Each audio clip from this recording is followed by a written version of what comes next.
Bueno, hola, mi nombre es Diana y pues quería preguntarte algunas cosas, pero creo que ahora quiero preguntarte otras.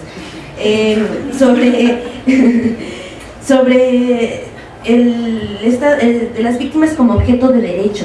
¿Qué sucede con toda esta información que nos llega del exterior e incluso desde algunos feminismos en el que no nos debemos situar como víctimas?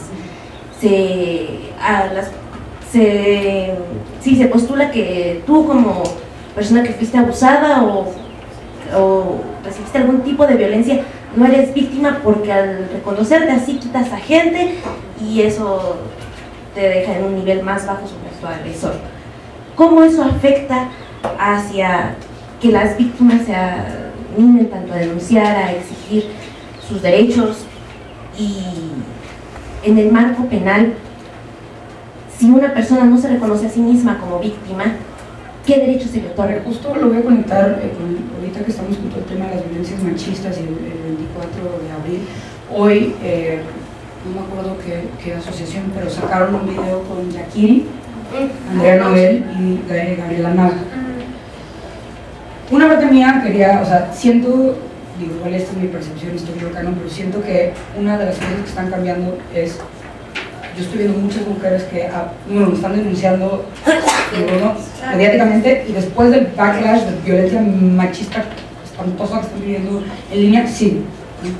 Entonces, viendo el video, Andrea Noel, Gaby Navas y Esther Yakiri, hay una oportunidad que se echan, es que qué fuerza acá, ¿no? Digo, claro, podemos discutir por qué diablos tiene que ser fuerte para denunciar, esa es parte del problema, hablando de heroínas personales.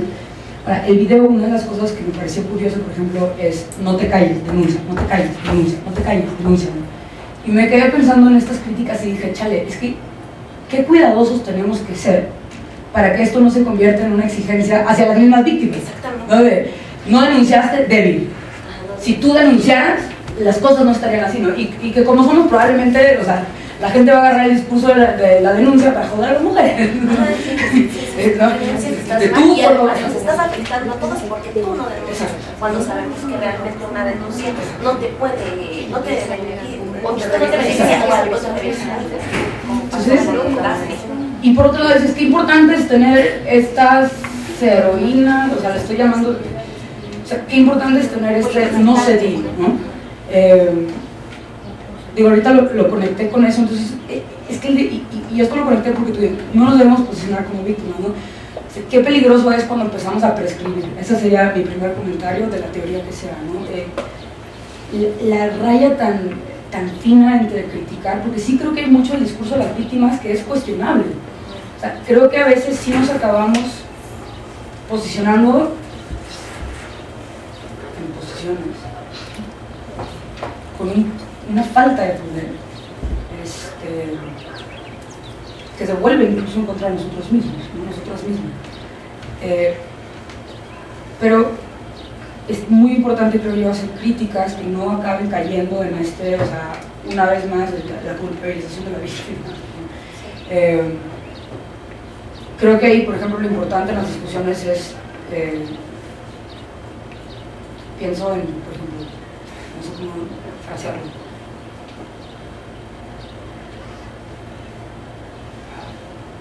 hablarnos como desde grupos que movilizan discursos, más que concentrarnos en la víctima concreta, ¿no? O sea, y lo digo por estrategia, o sea, yo digo, al final, parte de mi chamba es como académica del derecho, porque pues, también escribo en medios, ¿no?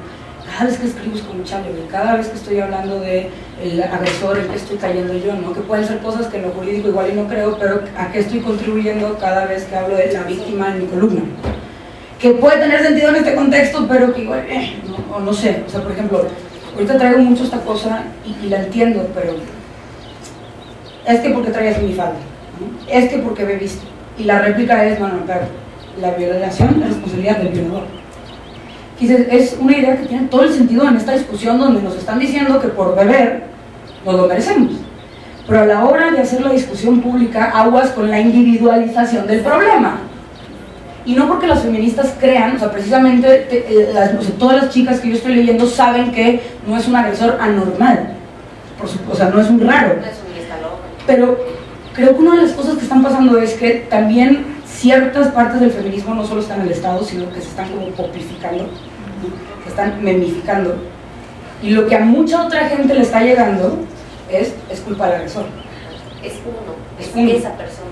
Entonces, igual no le está llegando la crítica de que es un sistema, ¿no? Entonces, entiendo que yo sé que todas las feministas saben que es un sistema, pero cuando hablamos en tweets, cuando hablamos en 140 caracteres, cuando hablamos en memes, ¿cómo logras todas estas ideas traducirlas de forma tal que no acabe simplificando de manera que te acabe jodiendo?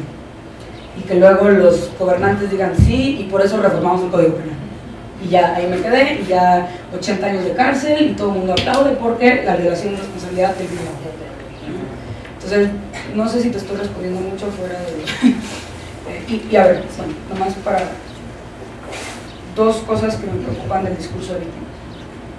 Que el Estado ya no más crea que tiene obligaciones cuando hay una víctima, cuando su obligación es antes. De hecho, yo diría que la obligación es prevenir, y para prevenir lo de menos es el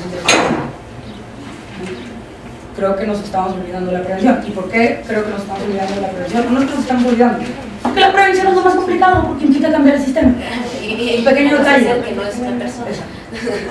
Entonces, y véanlo, ¿en qué, o sea, yo siento, ¿en qué estamos atorados en género y en qué nos vamos a atorar en el tema LGBT?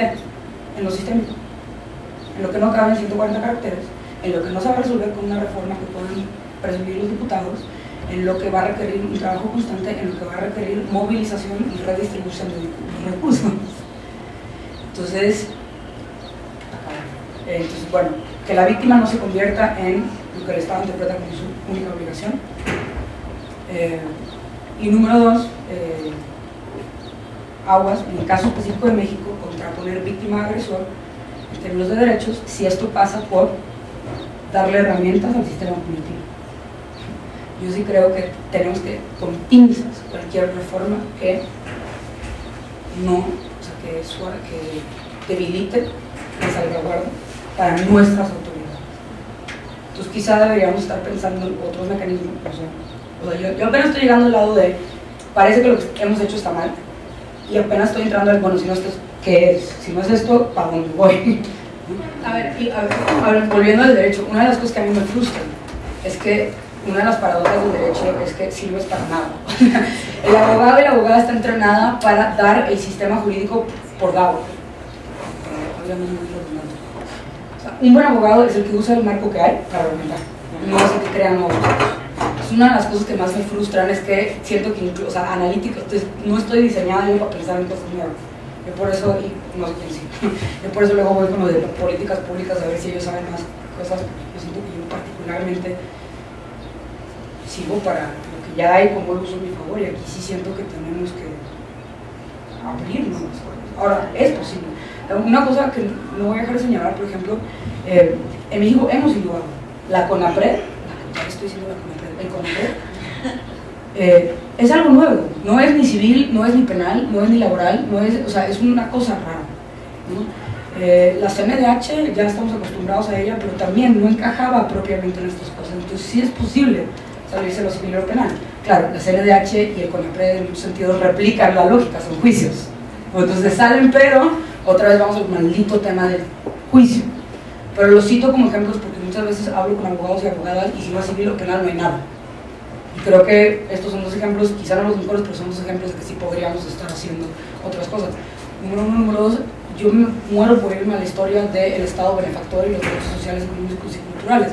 Me parece que es un momento histórico en donde literal se idearon muchas cosas que antes no habían, no así, claro, no nos sirvió tan bien como creíamos, ya lo desmantelé, pero yo hablo como de esos momentos, o sea, cómo se nos prende el foco para estas cosas y se me hace un buen momento como para inspirar. Yo también quería preguntarte una cosa y se convirtieron en muchas. Y un comentario muy amplio. Trataré de no perderme.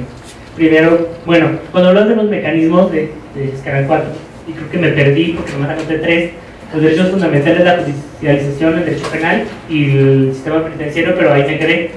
Entonces ahí me faltó el cuarto. Bueno, después, yo estoy trabajando desde el feminismo institucional y bueno, como que también muchos de los comentarios que ahorita se hicieron y lo que comentabas, pues también lo pensaba desde esto. Estoy en la instancia para las mujeres del estado de Guanajuato, el estatal. Entonces veo cómo las acciones que emprende el instituto están como en una tensión, por decirlo así tal vez, entre la cuestión económica, entre los recursos que se le asignan al instituto, desde el Estado, desde la Federación, entre las políticas internacionales, entre los tratados internacionales, entre las instancias federales y también la política propia del Estado, ¿no? Entonces, como es un poco en esa tensión de cómo se generan los proyectos, cómo se generan las estrategias, hacia dónde apuntan, cómo se está concibiendo la problemática, cómo se está concibiendo la situación de las mujeres, hasta dónde quieren impactar, qué temas pueden y quieren abordar y qué temas no, ¿no? Y de qué manera. Entonces estoy ahí, de repente yo venía como de la academia, del activismo, y ahora entrar en esta lógica del feminismo institucional me ha generado pues como muchos choques, y también como un poco, también lo he reconocido algunas veces como de empatía, ¿no? De entender lo que criticaba y seguirlo criticando, pero también desde otra postura, ¿no? Porque de repente tengo que hacer el trabajo que yo considero que podrían o tendría que hacer como 10 personas y que no me alcanza la vida y que de repente estoy a las 11 de la noche en el instituto haciendo un proyecto que estoy diciendo, si yo estuviera afuera criticaría qué mal está hecho ese proyecto, pero en ese momento cuando tengo 12 o 14 horas trabajando, de verdad ya no puedo y estoy haciendo que me alcanza la vida. Bueno, entonces bueno, les voy a contar un poco también cómo es mi experiencia con los temas que estaban diciendo. Entonces, por ejemplo, ahí se están atendiendo a mujeres víctimas. Desde el instituto se les está brindando acompañamiento jurídico, acompañamiento psicológico, acompañamiento de trabajo social, gestiones desde trabajo social y desde las áreas médica, psicológica, jurídica y de trabajo social, buscando que la víctima denuncie, que se siente un precedente y que eso como que también empuja la política del Estado, ¿no?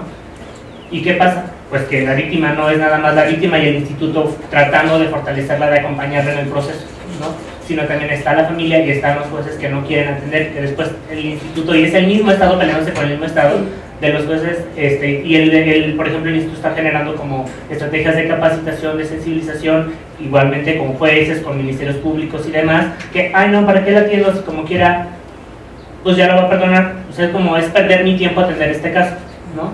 Que también es como la parte, y creo que muchas estrategias, tanto con la víctima como con el agresor, parten de la individualización del problema, ¿no? De la problemática. Entonces, ahora yo también estoy muy de acuerdo y lo estaba pensando mucho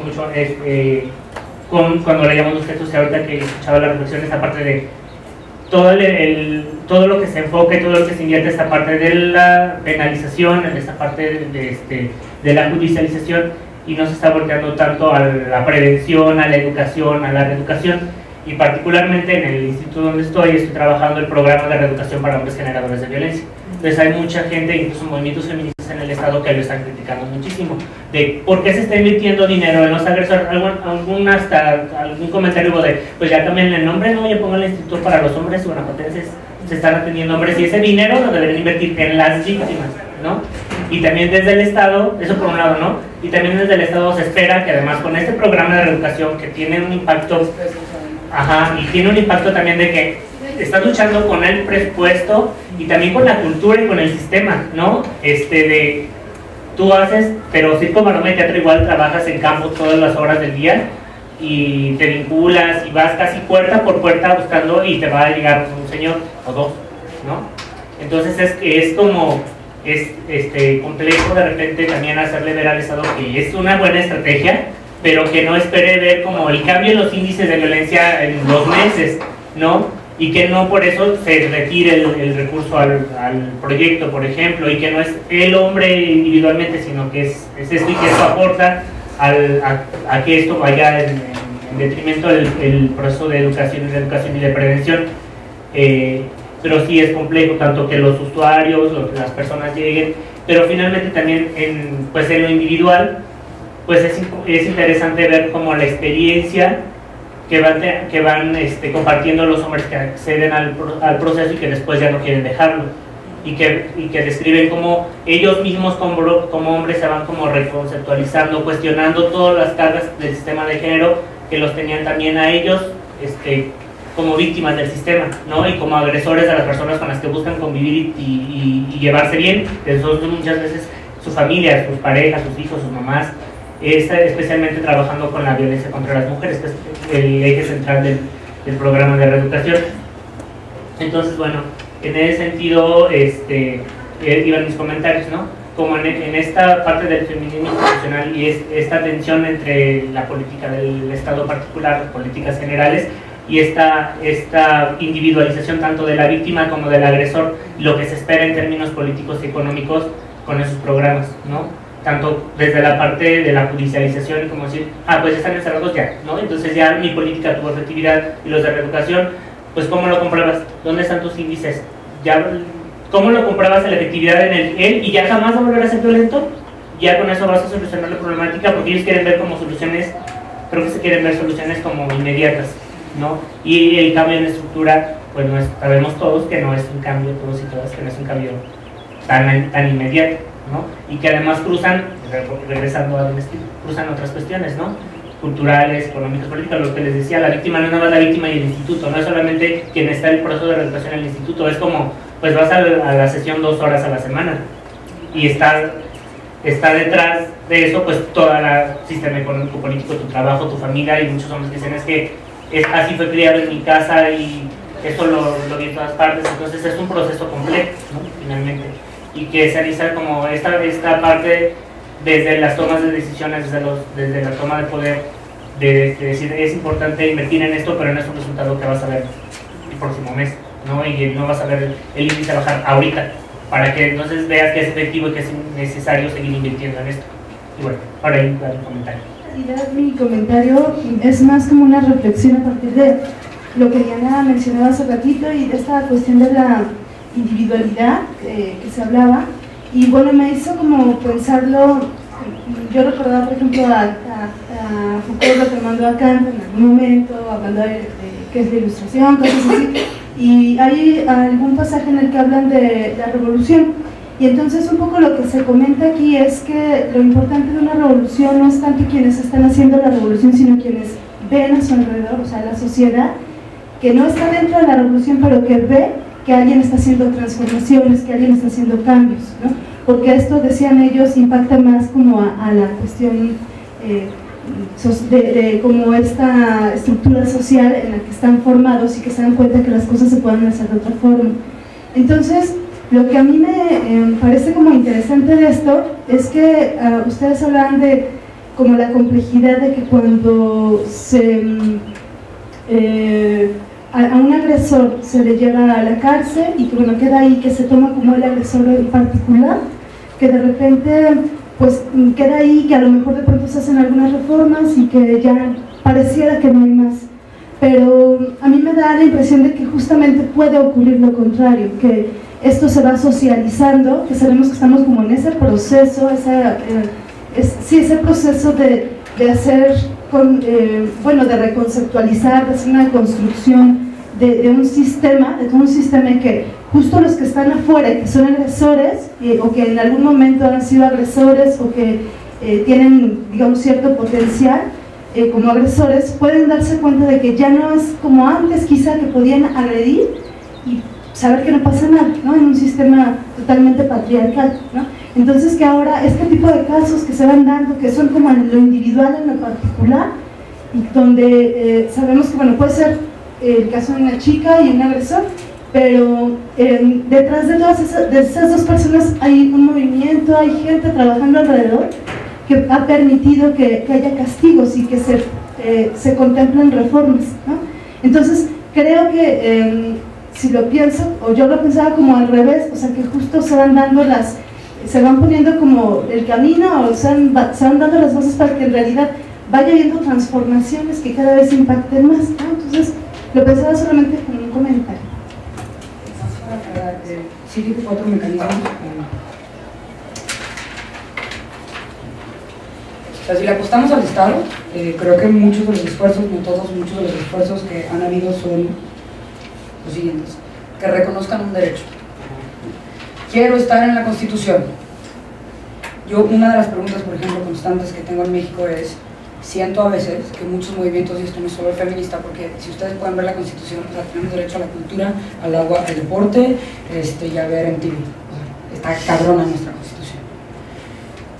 ¿Cuándo nos ha servido tener un derecho para hacer algo? Yo de hecho siempre uso esta analogía así para toda la gente: ¿por qué seguimos discutiendo feminismo? El feminismo es inútil, la ley ya reconoce que somos iguales.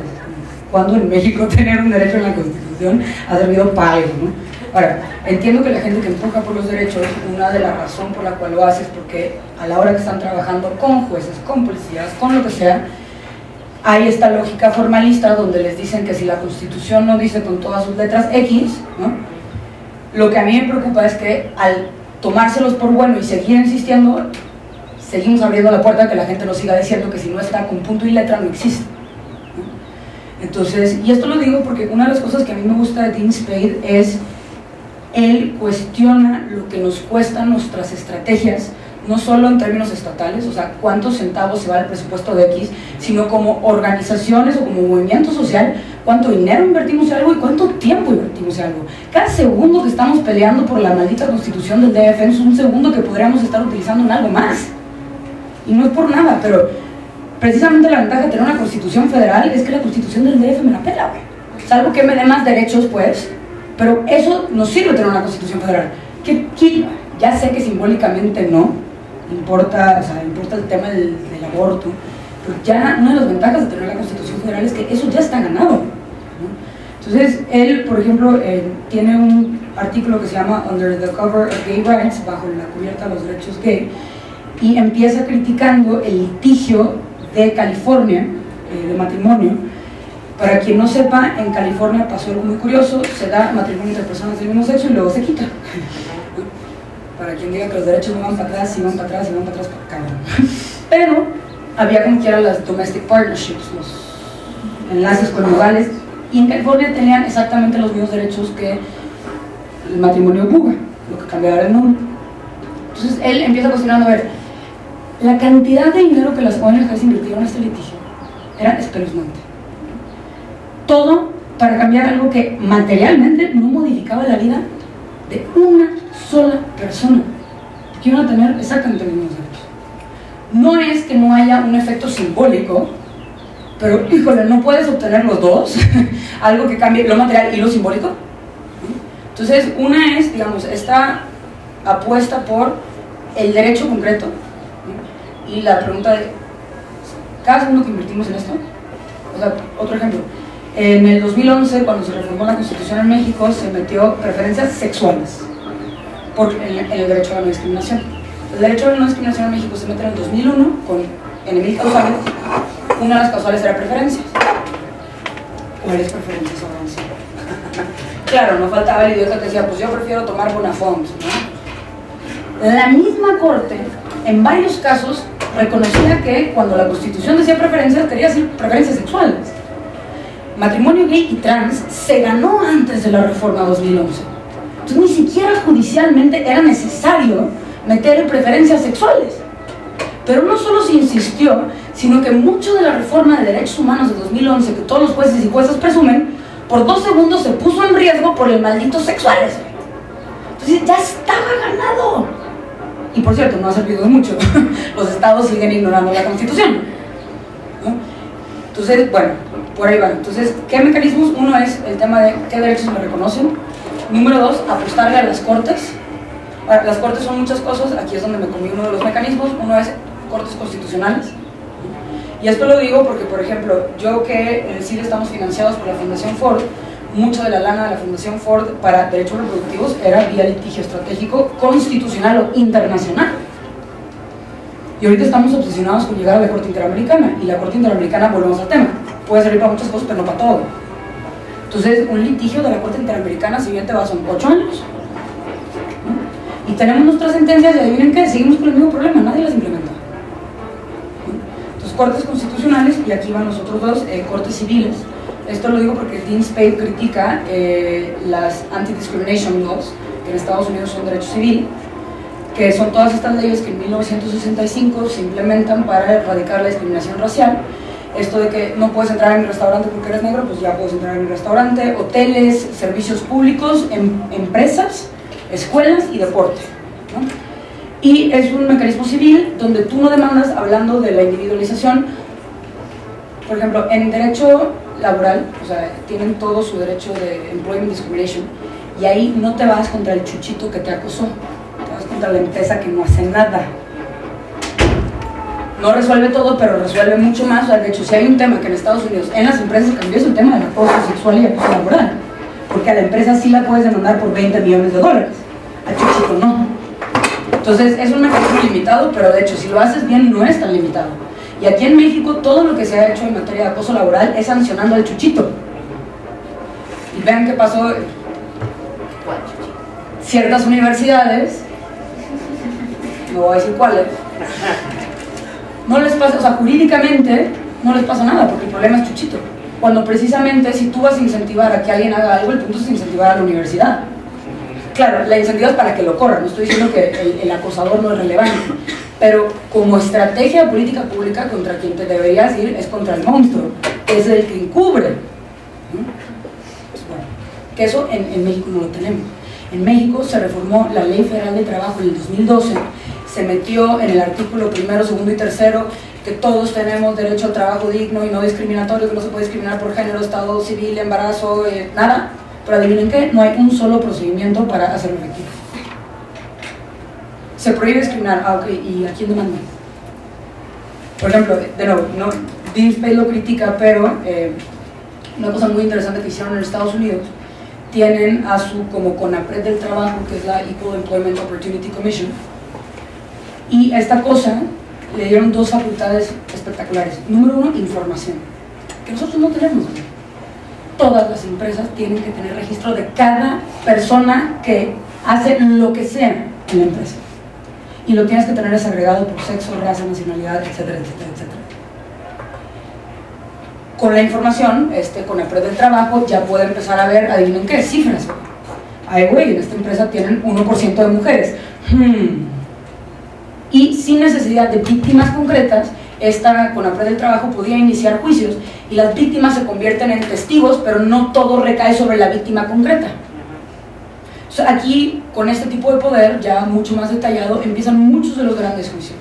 Y aquí es donde, por ejemplo, en el tema racial, se avanza un poco, no todo, y esa es la crítica de DeanSpace. Obviamente DeanSpace, pues no, seguimos pobres, jodidos, encarcelados, ¿no?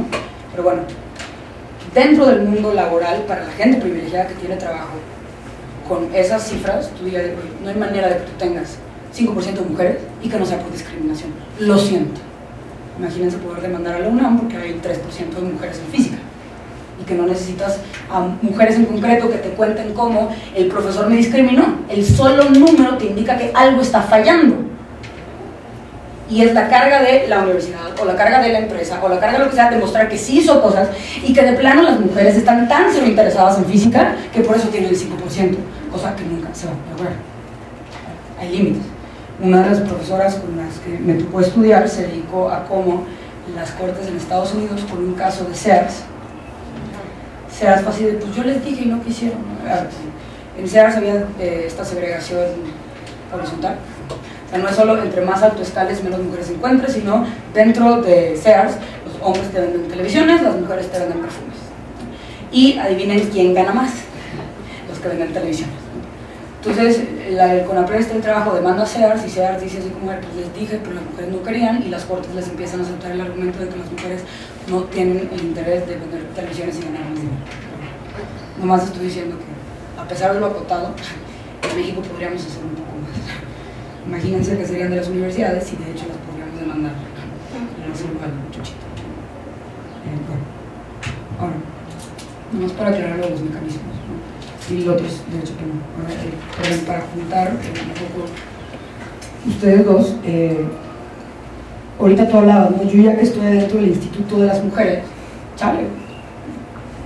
Y ahorita acabo de leer un estudio de una profesora del CIDE que se llama Alejandra Ríos, que se fue a investigar a las procuradurías estatales de justicia, que específicamente no atienden el tema de delitos sexuales, enfocada en 2 temas: 1, el manejo de información de datos, y 2, la atención a víctimas. Y me encanta porque en una plática que estamos teniendo ella invierte la pregunta. O sea, nosotros, y se entiende, Campo Algodonero, Inés y Rosendo Cantú, los mismos casos que tú dices, por supuesto que hay MPs y autoridades que llegas y te dicen que qué hacías en la noche solito. Pero dice, hay muchos que no. El Estado no está lleno de puro godín misógino. Hay mucha gente que de hecho quiere cambiar cosas. Dice, te la volteo. Si tú sí quieres hacer algo, a ver, vas. No puedes. O sea, nos tocó entrevistar a muchos MPs, muchas MPs que se van sensibilizando, tampoco es que sean necesarios los malditos talleres de género. Hay muchas personas que sí responden y ven la realidad de las mujeres o ven la realidad de las víctimas y no necesitan un doctorado para decir esto está cabrón y hay algo que va más allá de mí. Lo que me gusta de esto, y yo siento que a veces, y vuelvo al tema de cómo cada vez va a ser más refinado el análisis al que nos tenemos que ir, pero sí hay todavía mucho que hacer dentro de la estructura estatal que no pasa por lo penal. O sea, ya cuando empiezas a ir al detalle de los sistemas de información, está cabrón. Hay mucho por hacer. O sea, unos son los datos que asientan los MPs, otros son los datos que asienta la Secretaría de Salud federal y local, otros son los datos de las mujeres y no sabemos cuál es la magnitud, otros son los datos del ENDIRE, una es ENDIRE 2003, otra es ENDIRE 2006, otra es ENDIRE 2011 y no sabemos qué está, o sea, ¿cómo puedes atacar algo que no sabes qué es? Esto no desacredita la importancia de casos individuales, esto no desacredita la importancia de las narrativas, pero sí creo que si queremos hacer buenas intervenciones, sobre todo de política pública generales, tenemos que entender el fenómeno al que nos enfrentamos. No es lo mismo la violencia en el metro que la violencia en tu casa, no es lo mismo la violencia emocional que la violencia física. Híjole, la violencia emocional, neta, vamos a ir como jueces a hablar de eso. No estoy diciendo que no estoy diciendo que está bien, estoy diciendo neta, o sea, la tipificación de la violencia familiar, neta, 6 años de cárcel por violencia emocional, neta, cárcel por violencia. Entonces, y todo esto te lo quería decir de nuevo. Ahorita sí, ya estamos discutiendo la violencia de género, qué bueno que estamos discutiendo la violencia de género, pero también hay que ir al detalle, porque lo que sí está pasando es, o sea, tú dices, bueno, igual y si se castiga, se manda el mensaje que se va a castigar. De hecho, no, o sea, una y otra vez el derecho penal no disuade, ni tantito, nada. Es la peor política pública que tenemos. El robo está tipificado, eso significa que la gente no roba. De hecho, ¿por qué la gente roba? Y volvemos a lo estructural, ¿no? Entonces, entiendo esta parte de lo simbólico, ¿no? El que tú tipifiques algo en una norma, de entrada lo tienes que reportar, y al reportarlo lo discutes, al discutirlo la gente se lo piensa.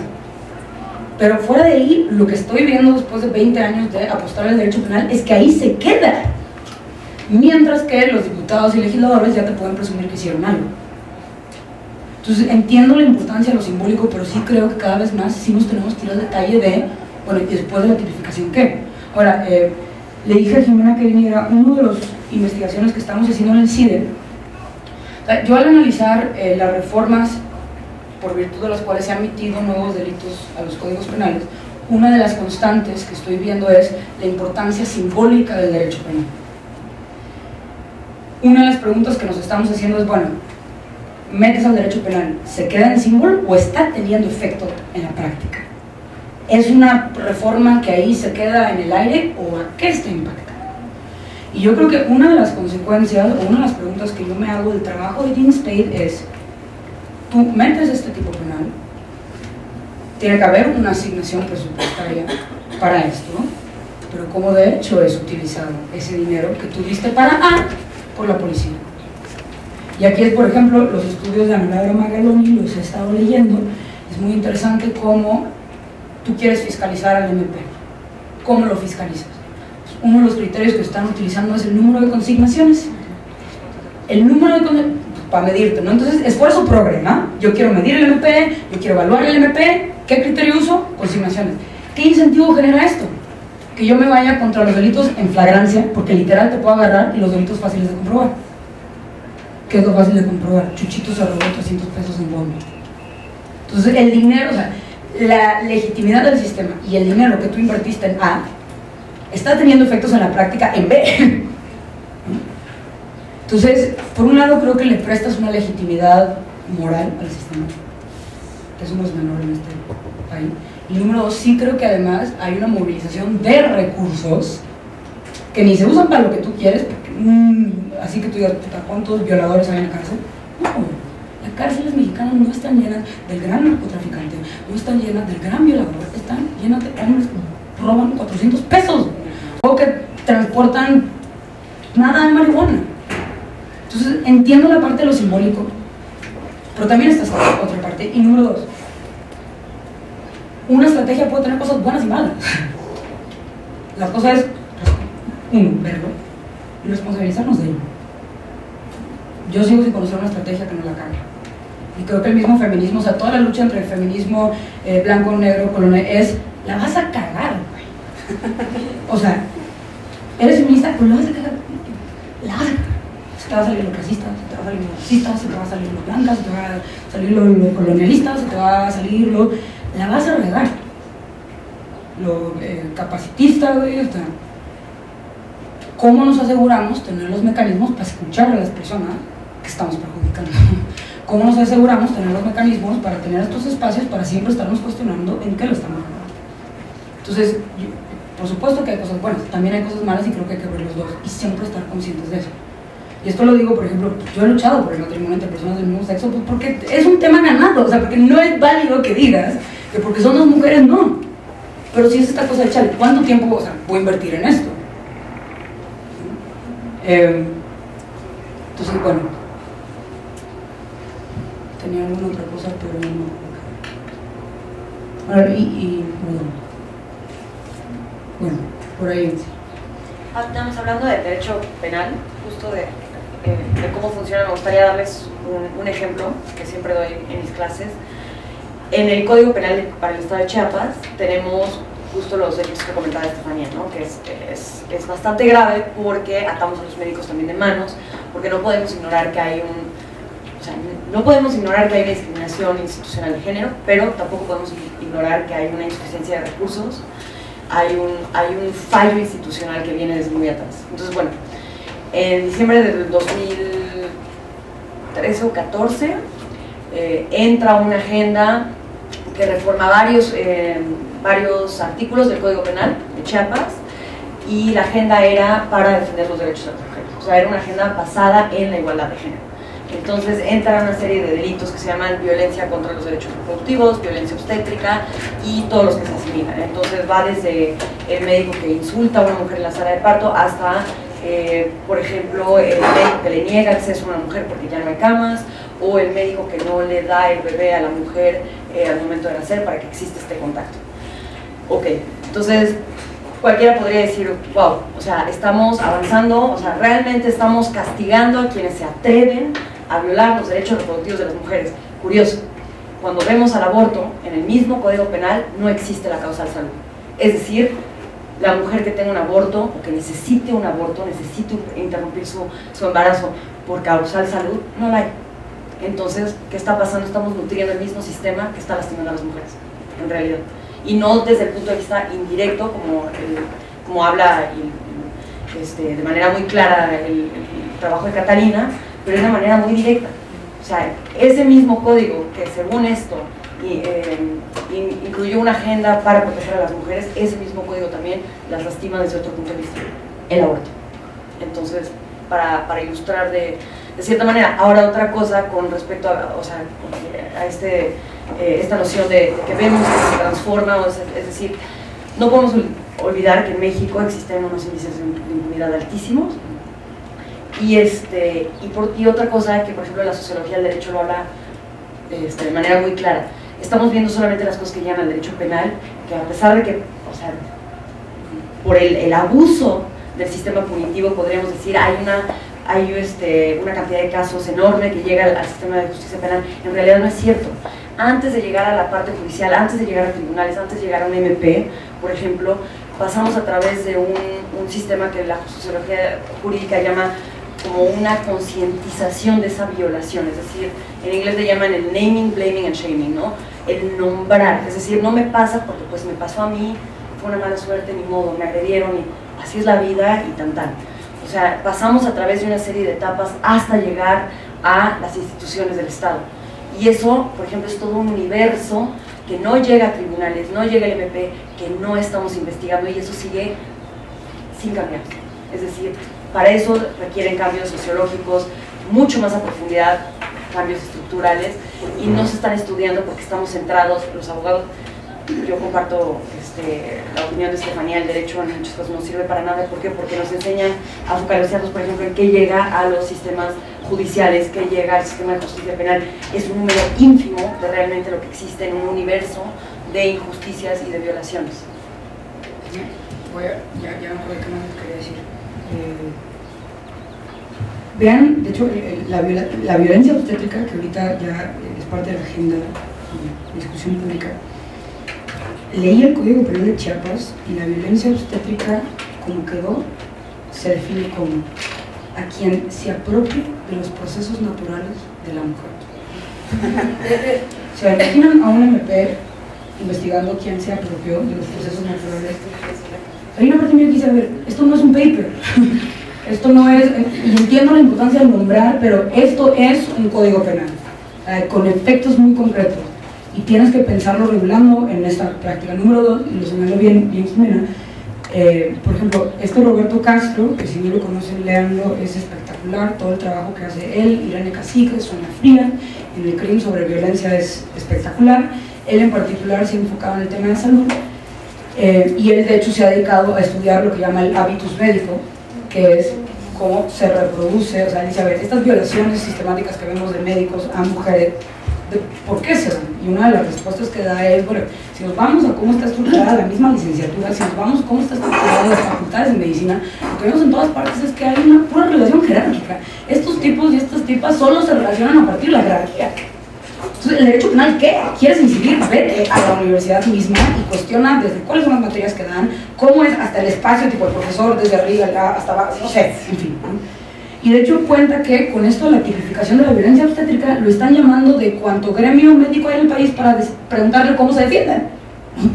Entonces los médicos no están diciendo, chale, si es cierto, no debo maltratar a las mujeres, lo que los médicos están viendo es fuck you feministas, güey, a ver quién las ayuda a un aborto, ¿no? Y cómo le hago para salirme de eso. Y de nuevo, son los costos que tenemos que contemplar, ¿no? O sea, ¿qué aliados pierdes? ¿No? Número 1, ¿es siquiera efectiva? Parece que no. Lo que él insiste es, nos tenemos que ir a la facultad de medicina. El número 2, ¿y qué costos imprevistos como lo que quieres que te ayude en el movimiento A, ya te van a dejar de ayudar? Y claro, lo que dice Jimena, a mí no me deja impresionar. En el tema del aborto, a la corte le dicen, corte, no uses el derecho penal de manera simbólica, ¿no? El derecho penal tiene efectos prácticos, las mujeres ricas abortan, las mujeres pobres se mueren, ¿no? Pero acá es, viva el derecho penal simbólico, tenemos que mandar un mensaje. Ahora, por ejemplo, también la investigación que estamos haciendo en el CIDE es qué ha pasado con estos nuevos delitos. Entonces estábamos metiendo, ayer hizo el cálculo Jimena, 750 solicitudes de información en 10 diferentes estados para ver si se están usando estos delitos o no. Parece, nuestros resultados muy preliminares sugieren, por ejemplo, que el de penalizar la pensión alimenticia se está utilizando, pero cabrón. O sea, 3.000 denuncias en un año, una cosa así, en el DF. He hablado con jueces, ¿no? Ahora, vuelvo a ver. El delito penal está pensado para los Góngora Pimentel, ¿no? Los hombres que sí tienen dinero y que se quieren joder a la mujer y no se quieren responsabilizar. En Estados Unidos ya están saliendo los estudios. Están pensando en los hombres que sí tienen lana que no quieren y a quienes se están metiendo en la cárcel. Hombres negros pobres. Entonces, podemos tener la intención A, pero cómo se utiliza ocurre B. Que esto es lo que pasó con el tema de VIH, que hablando de, el año pasado se recriminalizó en Veracruz por las mujeres heterosexuales, que los maridos les ponen el cuerno y les pagan, ¿no? Entonces, el tipo penal está diseñado para la exposición intencional y creo que todos podemos estar de acuerdo que pues, no está chido que una persona tenga y te quiera, ok, pero el efecto de esa política, y que ya está documentado en otros países, es que le pega incluso a los que no quieren ser intencionales. Y más que reducir la posibilidad de contagio o de infección, la incrementa. Ahora, platicando con jueces y juezas del país que trabajan en estados donde está el delito de la pensión alimenticia, por ejemplo, por supuesto que traen ¿cómo que vamos a dejar a los niños sin sustento? O sea, tu solución para los niños sin sustento es meter a papá a la cárcel donde no puede trabajar. Empecemos por ahí, ¿no? Número 2, los derechos de los niños, porque, ojo, de los pocos datos que hay, resulta que como el 90% de las sentencias de pensión alimenticia son para los niños, no para las mujeres, ¿no? Ahora, bueno, a ver, cuéntenme de los casos en donde los hombres, no, pues es que Chuchito no quería pagar 100 pesos a la semana. Ok, ¿cuánto ganaba Chuchito? 800. Pues para mí 100 pesos, bueno, pero, o sea, 100 de 800, cuando ya tienes 2 casas, pues no es cualquier cosa. Ahora, los casos que estoy viendo en sentencias civiles también dices, chale, no son las amas de casa que llevan 50 años cuidando a los niños. Son mujeres que sí trabajan, que ganan 2,000 pesos y que van a demandar a quien le puedan demandar, porque con 2,000 pesos no les alcanza. Y esto lo digo porque luego yo caía en el error de mujeres, ¿no? Hay muchas mujeres que están demandando esto, que sí trabajan, la cosa es que el trabajo no les alcanza y van a demandar a quien pueda. Y lo digo, y esta, yo que estoy en derecho, la importancia de contar con estudios empíricos, carajo, para saber quién es el que está demandando. No es lo mismo Góngora Pimentel, que es un ministro que tiene garantizado ganar 350,000 pesos al mes hasta que se muera, que no quiere pagar 13,000 pesos, a hombres, güey, que sí tienen trabajo, que ganan 800 pesos a la semana y que tienen que pagar 100. Perdón, no es lo mismo. No estoy diciendo que vaya impune. Ahora, una vez con un juez me llamó mucho la atención porque yo le empecé a cuestionar, a ver, ¿y de qué nos sirve tener el derecho penal ahí, no? O sea, ¿cuál es la opción? ¿Un comedor para que los niños vayan a comer ahí? Mis impuestos no van a estar pagando. Si hay un tema redistributivo. O sea, ¿cómo no ven que el derecho penal nos cuesta? O sea, ¿por qué mis impuestos a una cafetería pública? No estoy diciendo que esa es la opción, no me dejó llamar como lo fraseó. ¿Por qué mis impuestos a una cafetería no, pero mis impuestos para el sistema penal sí? ¿Puedo dar otro ejemplo ahí? Hablando de datos, en el Distrito Federal, en el 2015, el Estado más o menos eran entre 38,000 y 40,000 reclusos, ¿okay? En los centros del Distrito Federal, los reclusorios y los feministas. Según cifras de la Comisión de Derechos Humanos del Distrito Federal, la Secretaría de Salud del Distrito Federal atiende alrededor de 58,000 partos. Al sistema penitenciario se le otorgaron 2,000 millones y medio, que son para 40,000 personas, más o menos máximo. Para 60,000 partos, o sea, lo que comprendemos como que es la salud sexual y reproductiva, que es, ustedes saben que es un universo bastante más amplio, que es la atención, o sea, durante el embarazo, el parto, el puerperio, información, salud sexual, retrovirales, todo esto, se otorgaron 26 millones de pesos. O sea, la redistribución es reconocimiento. O sea, y ahí digo, la importancia del ejército de feministas yéndonos a los presupuestos, ¿no? Ahora, el otro ejemplo, por si conozco, que me impactó mucho esa conversación, ¿no? ¿Viera cómo pagan una vez que los amenazamos con entrar a la cárcel? Hablando del poder disuasivo. Ok, ¿y dónde sacaron el dinero? ¿Lo tenían? No, pidieron prestado. No tienen el dinero, ¿no? A ver, no dudo que haya 3 Góngoras, o sea, sí hay Góngora Pimentel, no muchos son, y no los que tienen contacto con el Estado. Entonces, volviendo al tema de, entiendo la importancia de lo simbólico, pero una vez que algo entra al derecho penal, no es ya simbólico, tiene efectos en la práctica, y nos tenemos que reconocer eso y responsabilizar por esos efectos. Ahora, para conectarlo nomás, creo que no doy ningún ejemplo. El tema de la prevención, que a mí cada vez hace más sentido este concepto feminista de relaciones de poder, o posiciones de poder. En el texto de Gila Shamir me encanta, cuando habla de la trata, ¿no? O sea, Gila Shamir hace toda una crítica de cómo, si ustedes analizan el protocolo de Palermo, en realidad la trata va más allá de la sexual, e incluye la trata laboral. Pero tanto el discurso mediático como el discurso jurídico, como la asignación de recursos, se van a la trata sexual. Y ha sido desde la trata sexual donde se ha gestado mucho de la regulación del detalle. Varios ejemplos que da ella. La trata sexual, estamos tan obsesionados, o sea, hace poco releí a Catherine McKinnon y todo eso. Esta mujer tiene sexo con 800 hombres al año, ¿no? Entonces la gente, 800 hombres al año, qué horror, hay que rescatar. Una de las provisiones súper importantes de la legislación de trata es el rescate. Y como todos estamos pensando en la trata sexual, pues tiene mucho sentido porque gracias a Dios ya no está cogiéndose con 8 hombres al año, 800 hombres al año. Esta Gila Shamir pone un ejemplo de pescadores de Camboya, en Tailandia, que son 50 pobres pescadores en 2 metros cuadrados trabajando 18 horas al día con el pasaporte quitado, que es que se lo quitan, ¿no? Pescando. ¿Qué quieres? Ok, los rescataste. ¿Entiendes? Necesitan trabajo. ¿Rescate qué? ¿No? Chido, ya, me salvé de esta. ¿Entiendes? Necesito un trabajo. Esa parte ya, el protocolo de Palermo, se cae. Lo migratorio. Claro, la posición de migrante es lo que permite que estén abusando de ti. Es lo que hace que muchas violaciones de las calles. Yo no me puedo quejar de la patrona porque me deporta. Yo no me puedo quejar del patrón porque me manda la policía. ¿Cómo vamos? O sea, una es castigar, pero si no me quitas o si no cambias mi estatus migratorio, siempre voy a estar en una posición de vulnerabilidad, ¿no? Entonces, a mí el tema de todo el trabajo que está haciendo Jali y compañía en torno al tráfico sexual, o a la trata sexual, y cómo muchas cosas que para gente tiene sentido en el contexto específico de la trata sexual, lo pasas al tema laboral y se te cae a pedazos, ¿no? El ejemplo siendo eso. Entonces, ¿de qué nos sirve castigar si las personas siguen estando en una posición de vulnerabilidad? Si no es este trabajo, va a ser otro, ¿no? Y hace poco leía un reportaje sobre estos niños en la frontera de Guatemala que están siendo explotados sexualmente, pero hay una correlación tan clara entre pobreza y esto que hizo que los rescatas y luego, ¿quién está haciendo algo para dar trabajos? ¿Quién está haciendo algo para cambiar la pobreza? Pues incluso si solo te importa la violencia, lo más efectivo es cambiar la posición de poder que tienen las personas.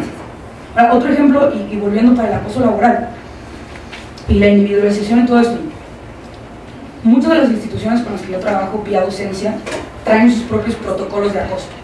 Ya la Suprema Corte, el INE, el INEGI, el todo. Justo el semestre pasado nos tocó dar un diplomado en Aguascalientes al INEGI, porque traen su unidad de género y traen su contraloría y traen toda esta cosa de qué es esto, cómo lo mastico. Entonces, una de las cosas que están haciendo es procedimientos para denunciar al acosador. Entonces, bueno, número uno, que los trabajadoras del INE, INEGI, Corte sepan que hay un protocolo, que pueden denunciar, que les den un contrato. Una de las cosas muy interesantes que salió platicando con los del INEGI es que ya están haciendo estudios y resulta que el acoso no ocurre en cualquier lugar. Resulta que se da, particularmente, bueno, se imaginan que el INEGI es una estructura inmensa, tienen muchas oficinas a lo largo de todo el país que son las personas que levantan constantemente las encuestas. Estas personas que son las que constantemente levantan las encuestas, por lo general se contratan con contratos temporales de poca duración que dependen de un solo, por lo general, hombre. Ahí es donde se está dando mucho el acoso. Una vez que les dice, a ver, tus procedimientos te van a servir, pero modifica la estructura de contratación, güey, y quítale el poder de abusar. Si todo depende de uno, pues que dependa de tres. O sea, nos comportamos diferentes si hay una o dos o tres personas. No es lo mismo entrevistar a alguien si estoy solita en mi oficina a que si tengo que lidiar con otras dos personas. Entonces, desde detalles así que pasa por reformar el proceso de contratación, bajaría el número de acosos porque dejan de tener el poder de acosar. Entonces, desde ese tipo de reformitas, ¿no? O sea, piensen los profesores, no es solo regaña ¿cómo son los mecanismos? O sea, uno que pasó, por ejemplo, si tú tienes un profesor que vas a ver el primer semestre, el tercer semestre y el quinto semestre, el incentivo está que nunca digas nada porque lo va a tener que volver a ver. Igual y tendríamos que estar pensando en cómo le hacemos para que los profesores no repitan tanto, ¿no? Más allá del proceso concreto. Entonces, esto de cambiar la posición de vulnerabilidad y cambiar la posición de abusar.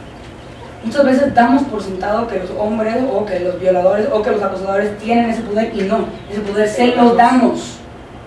Entonces, ¿cómo ya en el detalle, en las oficinas gubernamentales, o etcétera, etcétera, etcétera, podemos reformar esa fuente de poder que tenemos?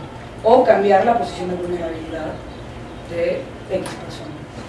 Ya lo dijiste, pero justo en el tema del hostigamiento sexual en México y en Estados Unidos, de cómo hemos visto en México como una falta penal, desde el punto de vista penal, y en Estados Unidos más que una forma de discriminación, y también las dificultades que implica eso en Estados Unidos, a propósito también de McKinnon, que habla de cómo se va construyendo el concepto de hostigamiento sexual en las cortes y cómo entonces resulta a veces discriminador para otras personas que no son mujeres además de ciertas características.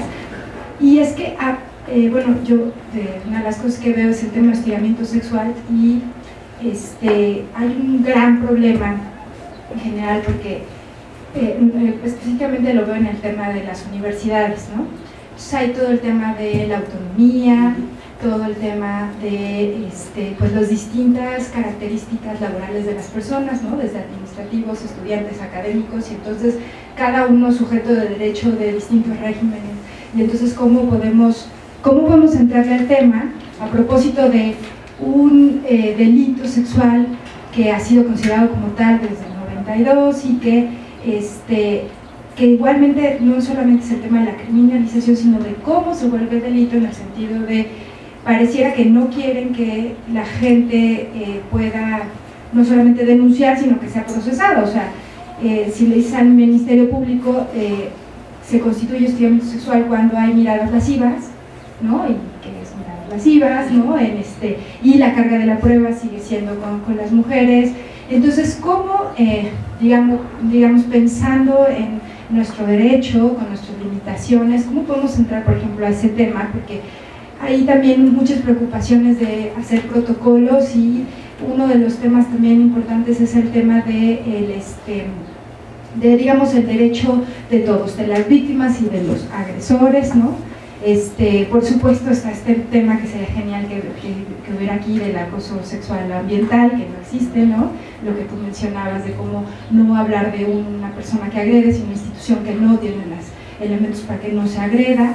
Pero, o sea, el problema es que ya está, ¿no? Aquí no tenemos todas esas herramientas, y así, de hecho hay un seminario ahorita justo en la UNAM de ese tema, de cómo le hacemos desde las universidades para abordar el tema sin que se individualice, utilizando las herramientas, y que además sea efectivo, porque además el gran problema es eso. O sea, está bien, ustedes pueden ir a la materia penal, pero yo como universidad, pues lo único que puedo hacer es en todo caso acompañarte, pero no te voy a garantizar otra cosa aquí, aunque haya otras herramientas del derecho civil o del derecho laboral que de plano no se quieren usar. Pero de tu experiencia, y a propósito del tema que nos trae, ¿cómo le hacemos para esos temas tan vigentes, y qué respuesta damos? Porque otra cosa es el tema de existen protocolos que no resuelven el problema, ¿no? O sea, simplemente el problema es que las instituciones no los llevan a cabo, ¿no? Entonces, ¿qué hacemos con eso? Me parece como súper interesante cuestionar o la serie de cuestionamientos que realiza sobre el objeto simbólico, el fin simbólico del derecho al final, o sea, del juicio sobre todo.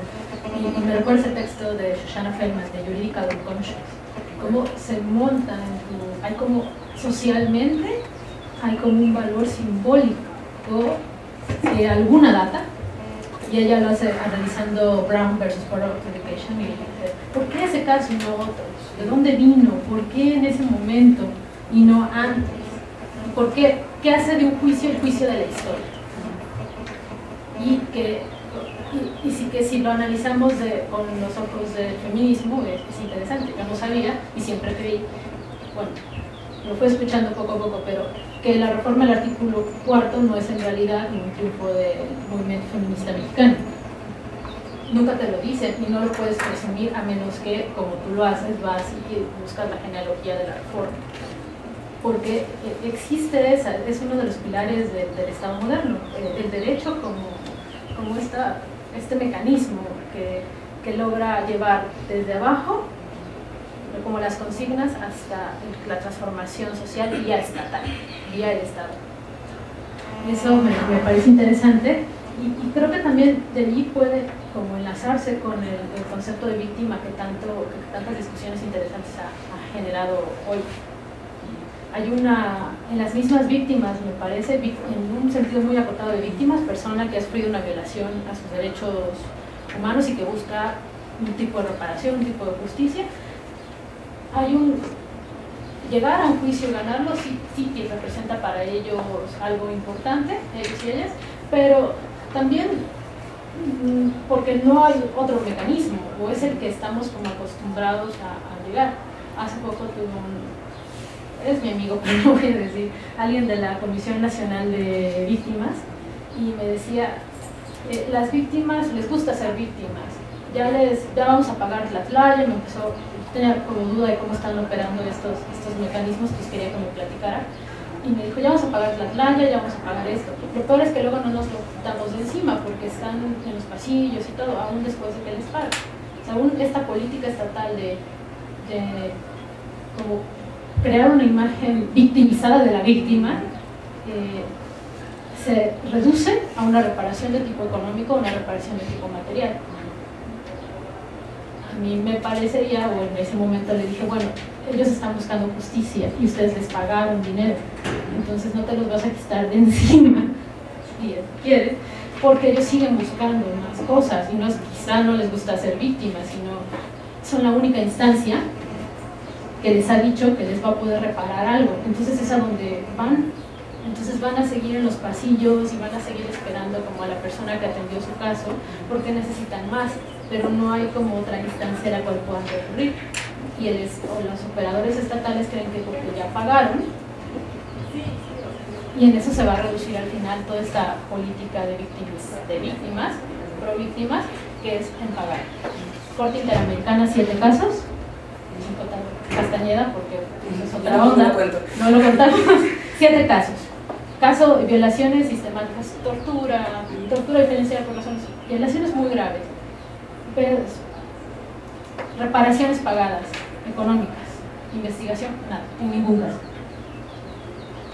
Ni siquiera la reforma legislativa al Código de Justicia Militar que está en vigor. Lo que se hace se paga, al punto que los movimientos de víctimas que están como ya un poco más politizados o concienciados, como los familiares de Radilla, no quieren recibir la reparación económica porque dicen, si recibo la reparación económica ya no van a querer investigar. O sea, va a ser como el pretexto del Estado para no querer investigar.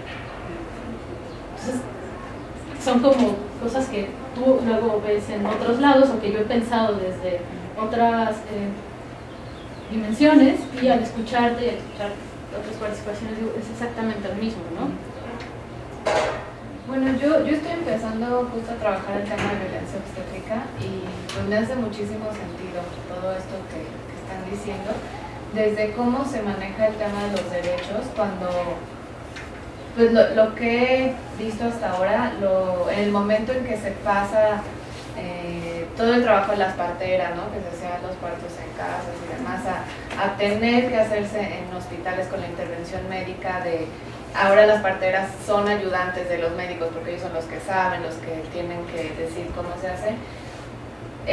Bueno, se justificó en su momento por reducir la mortandad materna, ¿no? Pero no se hizo solo como un derecho a las mujeres el acceso a los hospitales, sino como una obligación, ¿no? Ya quien no quiere parir en el hospital con todo el procedimiento, no es tan fácil. Ahora se está luchando, ¿no? Porque se pueda regresar a esas prácticas donde las parteras pues tenían el saber nada más, y junto con las mujeres, ¿no? Ahora el saber médico, esto de las relaciones de poder, bueno, yo aquí lo veo como tremendo, ¿no? O sea, cómo reducir esa relación de poder cuando de por sí, bueno, influye la cuestión de género, la estructura, el hábitus médico, pero el proceso, ahí sí, biológico, hormonal de las mujeres en el trabajo de parto, o desde antes, ¿no? De cómo poder, pienso, ¿cómo se puede reducir? Pues que las mujeres estén informadas, que exijan con más sabiduría los procedimientos a los que se quieren someter, pero ¿quién las va a informar? ¿Desde dónde? ¿Cómo? ¿No? O sea, se supone que los médicos tienen que decirles qué procedimientos se van a hacer, qué consecuencias tienen, pues no se hace, ¿no? Y sí, ahora este tema de la violencia obstétrica se empieza a estar tipificando en varios códigos. Yo digo, está bien en el sentido de que se puede estar poniendo en la agenda pública, pero a menos que sean casos muy extremos de que el bebé murió, la mamá, ¿no? Por evidente violencia, toda la otra gama de violencia obstétrica, o sea, una mujer en el puerperio, ¿qué va a estar pensando en ir a denunciar, ¿no? Cuando tiene el paquetote ya del bebé ahí que cuidar. Entonces, pues sí, como digo, me encantó esta sesión porque también me llevo con muchos cuestionamientos de por dónde entrarle para que, pues sí, para que lo que se está haciendo mucho o poco sea eficiente, o por dónde darle la vuelta para que no se queden buenas intenciones y que al final sean herramientas, como dices, que no le van a servir de nada a las mujeres en estos casos, ¿no? Saben todos quiénes son las hijas de violencia. Las chicas que van por el DF con la pistola de confeti. ¿Vieron el video que hicieron en AJ Plus? Aquí estoy obsesionada con la frase al final. O sea, sabemos que no vamos a cambiar el mundo, pero sin duda ha cambiado el nuestro. Así, la escuché y todo lo que hago en la vida ya siempre es como dicen mis hijas. Por lo siguiente, y se relaciona con Dean Spade. O sea, una cosa súper interesante de Dean Spade es cómo habla de esta resistencia trans, pero dice, también tiene que ver con el proceso mismo. O sea, no es solo que cumplamos el objetivo de nuestra política pública X, es que en el mismo proceso de exigir derechos cambiamos. No es que estas chicas estén logrando que cambie el código penal, el solo hecho de salir a la maldita calle, güey, y darse cuenta que tienen el pinche poder de sacar una pistola, ponérsela en la cara y disparar confeti, que podría ser, pero o sea, y ya no me acuerdo si se los incluí, pero acabo de descubrir este texto de una mujer que se llama se llama Fighting Words, Fighting Bodies, y ella es sumamente crítica, de hecho, de las políticas que han implementado las feministas de los 80s, 90s en torno a la violencia sexual, porque dice que asumen la violabilidad de las mujeres y asumen que los hombres tienen el poder de violar.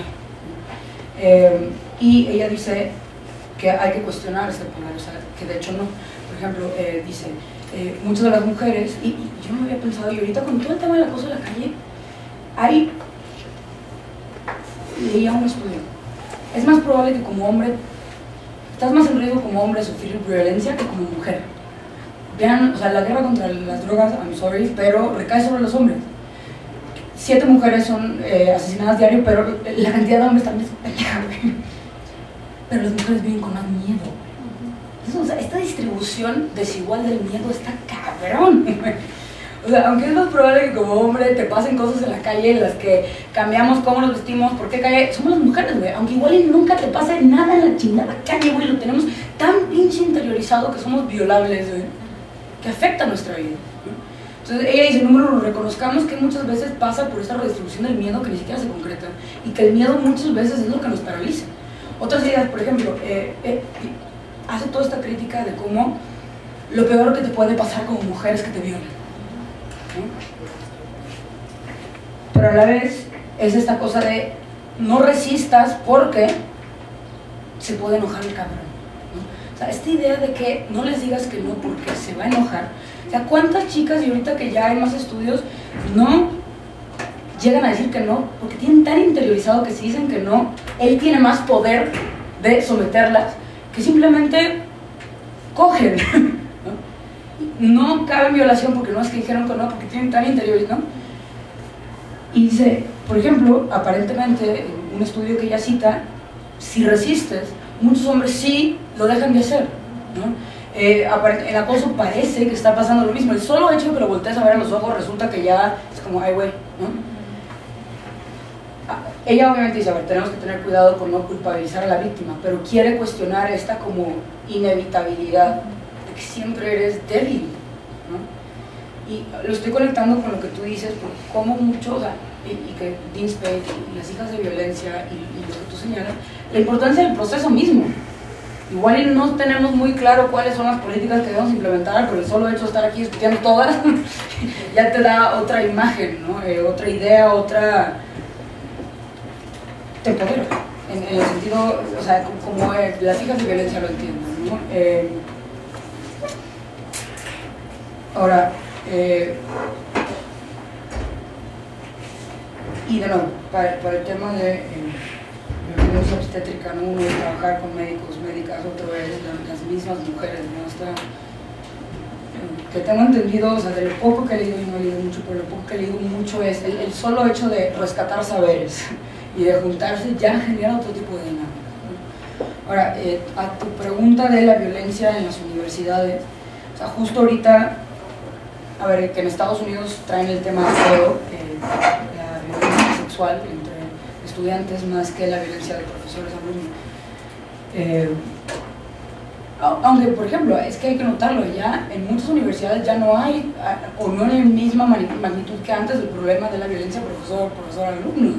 Algo cambió y deberíamos estar explorando eso, porque la bronca de universidades aquí es que seguimos teniendo todas las violencias, profesor, alumnos, entre alumnos, que si alumnos, alumnas, etc., ¿no? Ahora, ya está pasando, y aquí la misma Janet Halley que leyeron, hay otra que se llama Ginny Suk, ellas están sumamente preocupadas porque dentro de los procesos universitarios el discurso de las víctimas está casi haciendo que lo que la chica dice es, y pues al final los hombres se están quedando sin educación, ¿no?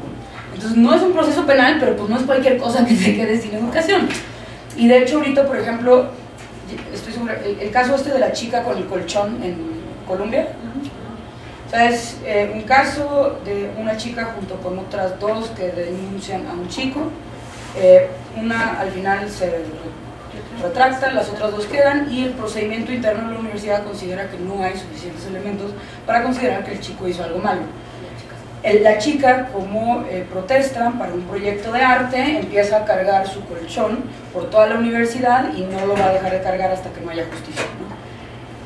Se filtra el nombre del chico y lo que no obtuvo por el proceso interno de la universidad ya lo obtuvo, digamos, mediáticamente. Ya acabó la chica ganando premios de derechos humanos, acaba en todas las revistas y periódicos habidos y por haber, y el chico acaba, o sea, buleado, ya cada vez que googlea su nombre, o sea, la idea es, la universidad me la jodieron y mi futuro me lo jodieron. Y sí hubo un proceso y no encontraron nada, ¿no? Entonces ahora el chico está contrademandando a la universidad por no haber detenido todas estas cosas.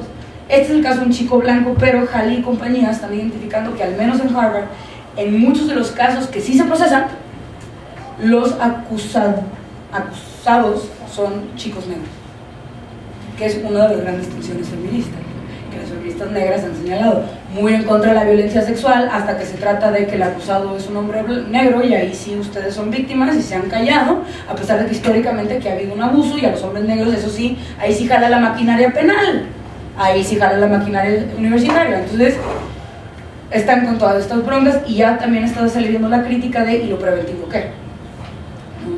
Yo creo que parte de nuestra chamba, yo creo que estaría interesante investigar dónde en la UNAM o en el CIDE o en el ITAM o todos se están dando los abusos, y cómo no solo castigar, prevenir. O sea, igual y todas las oficinas de los profesores deberían de tener una parte de vidrio. Estoy poniendo un ejemplo muy sonso, pero luego hasta ese tipo de cosas, no sé, o sea, nada de agregarte en Facebook. Por ejemplo, yo en la maestría, tú no puedes tener una semana de inducción sin que te den tu folleto y te digan, puedes acudir a B, C, D, E. En el CIDE, ¿ustedes creen que dan eso? Por supuesto que no. Por ejemplo, no agregues a tu profesora a Facebook.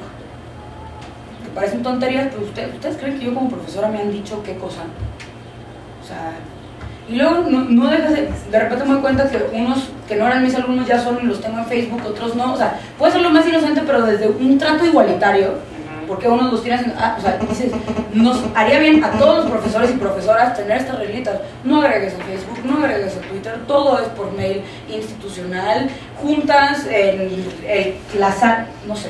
O sea, pensando también, aguas con irse solo al castigo, y empezamos a pensar en cómo prevenir también, o sea, desde qué espacios creamos hasta por qué vía te puedes comunicar, ¿no? Y que ya exista una presunción así de Facebook, mal, ¿no? Por poner un ejemplo muy famoso de los casos que yo he visto, ¿no? Entonces, pero creo que para eso, o sea, la investigación a mí me encantaría irnos por esas partes, o sea, en dónde en toda esta estructura ocurren estas violaciones, porque no, y esta es la importancia de los dean space, o sea, hay una distribución del riesgo que no es pareja, no es contra todo el mundo, es contra personas o en espacios incluso físicos que se prestan para eso. ¿Cuáles son esos espacios físicos? ¿Cuáles son esa parte en la jerarquía? ¿Cuáles son esas víctimas concretas sobre las que está recayendo todo esto, ¿no? Alumnos de otras ciudades que vienen solos y saben que no tienen, qué sé yo, o sea, como el caso este famoso de el policía en Estados Unidos, que de las 18 mujeres que violó, todas menos una eran negras, con récords penales, con problemas de drogas, ¿no? O sea, no es a la que se deje, es a la que le puedo decir, o me das esto o te lanzo a la policía, y que sí tiene un récord penal. Entonces yo empezaría a explorar como ese tipo de cuestiones, ¿no? Porque al final importa, no es lo mismo la UNAM. Claro que importa el tema de la autonomía para la UNAM. Si tú quieres meter la batalla en la UNAM, importa que vea la autonomía. Si tú quieres en una privada, pues importan otras batallas. Entonces sí nos vamos a tener que ir al contexto específico y local, volviendo a la pregunta que planteaba, ¿no? Sí importa en qué universidad estoy, sí importa en qué ciudad estoy, sí importa en todos. Bueno, pues prácticamente describiste mi universidad. Yo ya mencioné antes que soy de la FAD, de aquí de la UNAM, pero mi plantel está en Tasco. Entonces la dinámica que se genera allí es absolutamente diferente a lo que aquí sucede. Entonces muchas cosas que acabas de mencionar pasan allí. Y era lo que quería completar tu pregunta tras una experiencia en mi universidad. Recientemente una compañera por causas de violencia abandonó la licenciatura y pues la facultad no estuvo en posición de apoyarla mejor. Y a su agresor, dado que somos una comunidad muy pequeña, todos lo conocemos, literalmente mi vecino, o sea, todos vivimos en conjunto porque todos venimos de otro sitio. No hay estudiantes que sean de la locación o hay una mínima cantidad, si son 10 en toda la comunidad, quizá estoy exagerando. Todos venimos de fuera de la locación, así que solo nos tenemos a nosotros, vivimos solos. En muchas ocasiones a quienes tenemos son a nuestros profesores, que son las únicas figuras que podrían llamarse de autoridad. A veces no son percibidas así, a veces sí. ¿Y qué sucede cuando, en este caso, la chica se va y Chuchito, que es el agresor, que la comunidad no sabe, se permanece en la institución y no se toma ninguna medida? ¿Cómo abordarlo? Obviamente está relacionado con la jerarquía y los agresores que están detectados en la universidad, porque cuando yo planteé esto a mis coordinadores en la facultad fue, pues este chico tiene derechos, no se puede decir nada de lo que está sucediendo, pero entre cuidar sus derechos hay una opacidad que nadie detecta. Revictimizan a la chica que se fue y, como dices, solamente lo que ella dice es válido, ella se culpabiliza, o sea, prácticamente todo lo que acabas de mencionar en un solo lugar. ¿Y qué se podría hacer tanto en medidas preventivas como en estos chicos que continúan con nosotros, que estudian con nosotros, que tienen que saber, conocemos las agresiones que han hecho, que quizá retomando contigo, ¿qué se puede hacer para atenderlos a ellos, que de alguna forma son víctimas también, y para protegerlos a nosotros, que somos el resto de la comunidad? Es que, sí, realmente mucho de lo que mencionaste son cercos que se ven allá y como realmente estamos apartados. Y de hecho, pues por ahí va mi tema también, cómo la experiencia de las alumnas en la facultad en Guerrero incide para generar o para no reconocer la violencia que vivimos. Bueno, pues el tema ha resultado sumamente interesante, creo que para todo el mundo. Y yo noto como una constante que justo también se ha abordado en esta última parte. Y lo digo con algo que dice Spey, que lo aclara así puntualmente, que dice: el sistema penal contemporáneo hunde sus raíces en este control racial y explotación de personas negras, ¿no? Creo que es una prácticamente obviedad que el sistema penal y el derecho norteamericano están basados justo en esta segregación, pero justo a mí me surgió la pregunta de qué raíces tiene el sistema penal contemporáneo mexicano, porque justo pareciera obvio que hay un clasismo detrás, pero existen otros mecanismos que han estado articulándose a lo largo de todos los siglos que llevamos de vida nacional. Y hace rato por ahí alguien comentó, bueno, es que ahorita ya hay más derechos, ya algunas cosas han cambiado, pero Spey también habla acerca de eso, ¿no? O sea, las cosas han cambiado y se ven diferentes para nosotros, que estamos en el poder, que estamos en una universidad, que somos clase media, ¿no? Y hay otras realidades que realmente no han cambiado, incluso podría decirse han empeorado.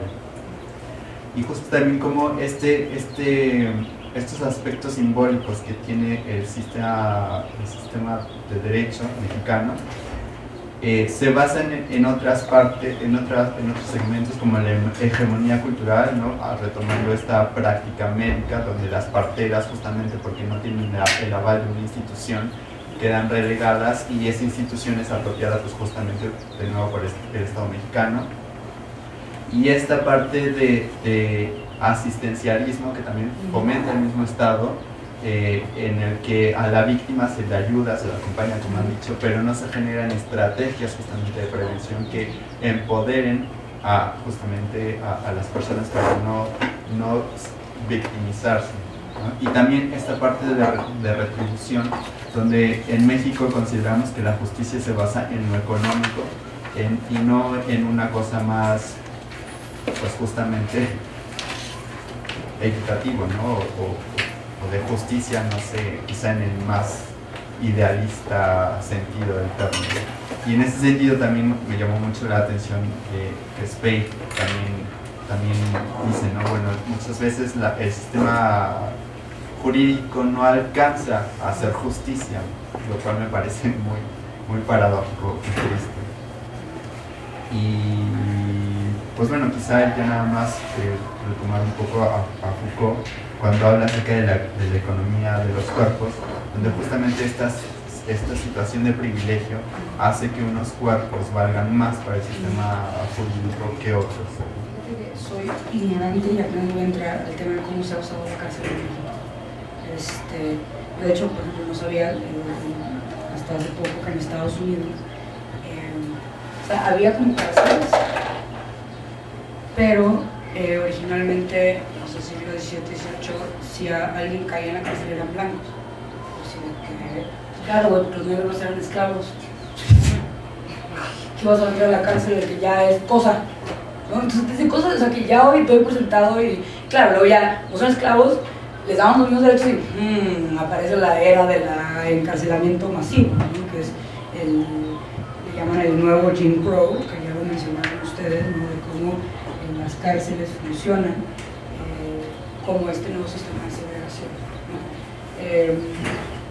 ¿no? No creo que no lo puse, pero hay, bueno, eso en Estados Unidos. En México apenas estoy investigando, luego encontré unos estudios de esta cárcel en el DF del 76, apenas está ahí guardado, no lo he leído, pero ahí digamos que ahora me encanta lo que dices, y volviendo al tema pues, del neoliberalismo, o sea, y que esta Ana Muchasti nos está trabajando mucho, por ejemplo, este tema de la redistribución de la pobreza, y ella llama el paradigma de la vulnerabilidad y cómo afecta el tema del VIH. Ahorita discutíamos en el carro, por ejemplo, yo leo mucho sobre el neoliberalismo en Estados Unidos y a mí me queda muy claro que ahí o sea, trasquilaron el sistema benefactor. Tengo entendido que en México sí, pero no tanto, o sea, seguimos teniendo ciertas estructuras de apoyo. Uno es la familia, por ejemplo, o sea, aquí la función social que cumple la familia la tenemos y en Estados Unidos no. Y de hecho, si ustedes, por ejemplo, a mí me parece interesante cómo ven estadísticas del INEGI, y sigue siendo cierto que las mujeres se hacen cargo más del trabajo doméstico que los hombres, pero si tú lo desagregas por mujeres, los picos están mujeres como entre 15 y 20 años y mujeres después de los 45, la abuela, la tía, la hermana, ¿no? Entonces no es todas las mujeres, hay la red social de la familia como sistemas de apoyo, y aquí es donde digo, chale, por ejemplo, cómo hemos agarrado esta noción del matrimonio como amor. La familia cumple una función social cabrona, o sea que no está muy bien, pero bueno. Otro, los programas de redistribución de la pobreza o oportunidades, pobreza, ahora conocido como no sé que se llame hoy, pero bueno, esto lo quiero llevar un poco. Yo ahorita cada vez más traigo el tema de la importancia, por ejemplo, de enfocarnos en mecanismos, por llamarlo de cierta manera, de rendición de cuentas, o sea, en el siguiente sentido. Siento que ha habido como una división entre los movimientos como por causas, ¿no? Las feministas, el movimiento indígena, el movimiento en contra de los desaparecidos, ¿no? Yo cada vez más siento que un punto en común es qué mecanismos utilizamos o qué mecanismos robustecemos o qué mecanismos nos podrían unir a todos. Por ejemplo, transparencia. Y aquí está COA, que desde la ONG X trae el tema de la transparencia. Y la transparencia nos beneficia a todos los malditos movimientos. O sea, el poder contabilizar qué diablos está haciendo el Estado. Ya si tú trabajas en mujeres, si tú trabajas en niños, si tú trabajas en lo que sea, pero todos aliados en transparencia. Creo que reducir el derecho penal nos beneficiaría a muchos otros. Y de hecho esto lo digo, ya está empezando en la literatura esta mujer que se llama Karen Engel, que está estudiando cómo le llama el turn to criminalization, o sea, volcarnos hacia la criminalización como estrategia para proteger derechos, que lo está empujando la agenda anti-impunidad, que de hecho esto ya está pasando en México. Yo veo a los que traen todo el tema de desaparecidos, a los que traen todo el tema de la impunidad, y su propuesta es derecho penal. Yo creo que, creo que un diálogo que a mí me encantaría ver es feministas y anti-impunidad y desaparecidos sentarnos y decir, oigan, ¿neta queremos que el derecho penal sea nuestra solución? ¿No? Entonces, transparencia, rendición de cuentas, fiscalizar el derecho penal, que esa es la apuesta de Dean Spade. O sea, negros, personas con discapacidad, migrantes, vamos contra el sistema migratorio, güey. Tú trabajas y trans, tú trabajas, pero vamos contra el sistema migratorio, vamos contra el sistema penitenciario. Vámonos a robustecer la redistribución de recursos vía salud. Salud va, si tú haces salud reproductiva, si tú haces salud de, qué sé yo, tú sabes más de eso que yo. Pero cómo una posible alianza, una posible estrategia es mecanismos de rendición de cuentas, por llamarlos de cierta manera. O sea, el acoso sexual, pues unámonos con cualquier otra arbitrariedad de las escuelas. De hecho, mucho del discurso del acoso, o sea, lo que las feministas plantean no es tampoco tan innovador. Siempre ha habido reglas de trato básico, ¿no? O sea, trátame bien, güey. Entonces, ¿cómo podríamos estar fiscalizando? Digo, es que pues en derecho laboral, precisamente el punto de derecho laboral es que le caigas bien, le caigas mal, no jueguen con tu quincena, no te maltraten, ¿no? Que eso es parte de las claims de las mujeres. Entonces, que es la apuesta de Gila Shamir, ¿no? Derecho laboral, robustecer movimientos por los derechos de los trabajadores. Claro, las feministas nos han dicho que históricamente esos movimientos les han valido 3 cacahuates lo que pasa con una mujer. Entonces, no es que desconozcan el movimiento por transparencia, ni se les cruza por aquí las mujeres. Yo sé que muchos de los movimientos mainstream les vale nada el tema de la discriminación, pero cómo quizá aliarnos, pues, porque yo veo mucho ahí, o sea, el mecanismo, o sea, fiscalizar el Estado, que si hay recursos sean para las cosas positivas, no para castigar, pues, ¿no? Entonces yo iría por ahí. Esa es mi conclusión.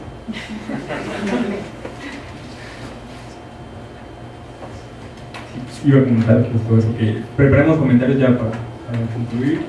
A mí me gustaría preguntarte, ya sé que es otro tema, pero sé que tienes experiencia en ello. ¿Cuál ha sido tu experiencia con el matrimonio igualitario y derechos a la gente LGBTI y los que se sumen? Porque creo que pasó algo muy similar con el movimiento feminista en México, que aquí a finales de los 60 surgen movimientos con corte anarquista, los primeros grupos de lesbianas feministas se unían como tal, y la impronta era luchar en contra de las redadas y la violencia del sistema judicial.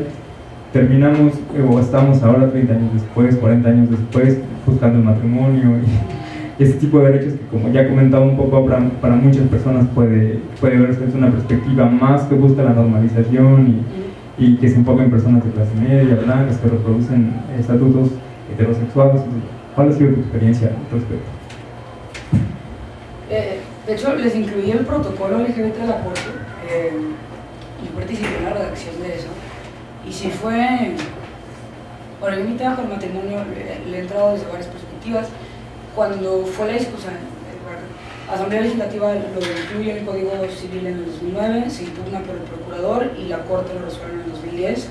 En el CIDE nos contrató la Asamblea Legislativa para redactar el informe que justifica la medida, porque en el procedimiento que fue la acción de inconstitucionalidad, mandan llamar a la autoridad responsable de la norma y la autoridad responsable de la norma tiene que decir por qué lo hizo. Entonces a nosotros nos tocó participar en el litigio justificando el matrimonio y luego me ha tocado participar, yo no me acuerdo, amigos, por ejemplo ahorita que se acaba de aprobar ya finalmente con todas sus letras en Colombia por la Corte Constitucional, amigos, y bueno, lo último fue en el protocolo LGBT de la Corte, que a mí me entra, o sea, esta cosa de, La igualdad formal tiene sus límites, pero a la vez es tan fácil de ganar que dices, ¿cómo no lo voy a ganar, carajo? Está mal que me despidas porque soy gay, está mal que me niegues el matrimonio porque soy gay, está mal que no me dejes tener una hija porque soy lesbiana, está mal que, todo, o sea, hubo el año pasado un caso en Jalisco de una profesora trans que la corrieron, está mal, ¿no?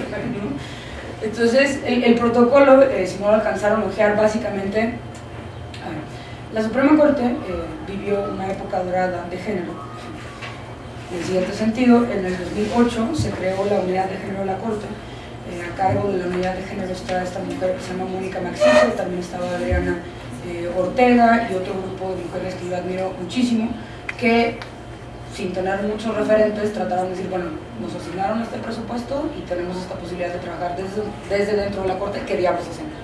Y yo creo que mucho de lo que se ha movido dentro del Poder Judicial puede ser rastreado directamente a esta unidad de género.